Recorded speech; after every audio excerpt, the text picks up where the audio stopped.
This is Jim here once again on Educator.com's lessons on WordPress.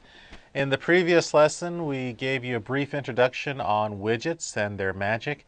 Today, in this lesson, we're going to talk to you about installing them. And this is kind of well, you got to have a little bit of knowledge, a little bit of fortitude about web design, but nothing that you can't handle. If you know how to drive in traffic, you can pretty much handle this. So installing widgets, what's it all about? Let's dive right in. And the first thing I want to talk about, okay, is how to find widgets. Okay, so we're going to talk a little bit about that and how to find really cool widgets. There are tens of thousands of widgets out there. That's why WordPress is so cool, because so many people are into it.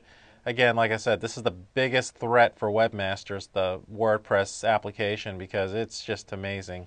And a lot of webmasters are using it, so I definitely kudos for those who do, because you can get your work done faster, and of course you can save yourself some time.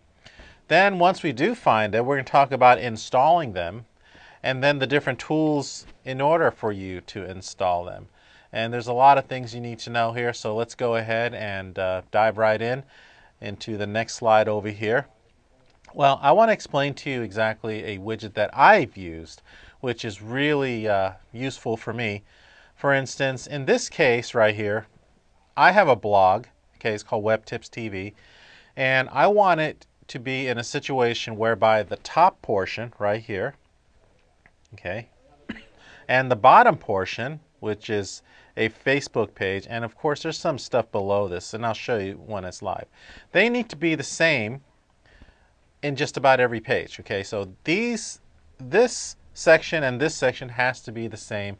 I want it consistent in every single post of my blog. So let's go to the browser and let me give you an example. Okay, so here it is in real time.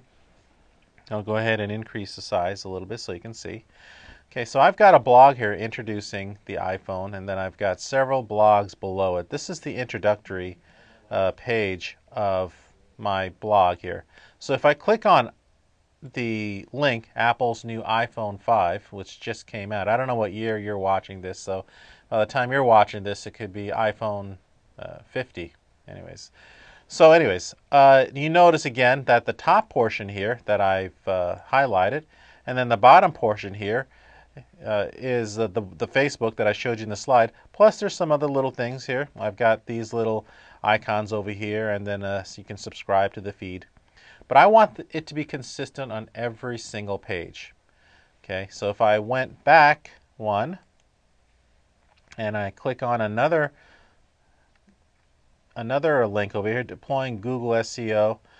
Okay, these are the biggest and brightest stars of the web as of September 2012, and we are in September 2012.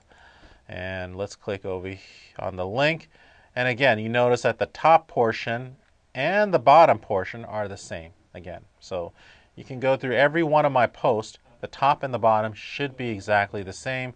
That's exactly how I want it. And as far as these names are concerned, I have no idea who they are, but at any rate, congratulations to them on being the biggest and brightest stars of September 2012, people we don't even know. Okay, so going back to the dashboard here, we're going to going back to the slide here. Let's go to the next slide.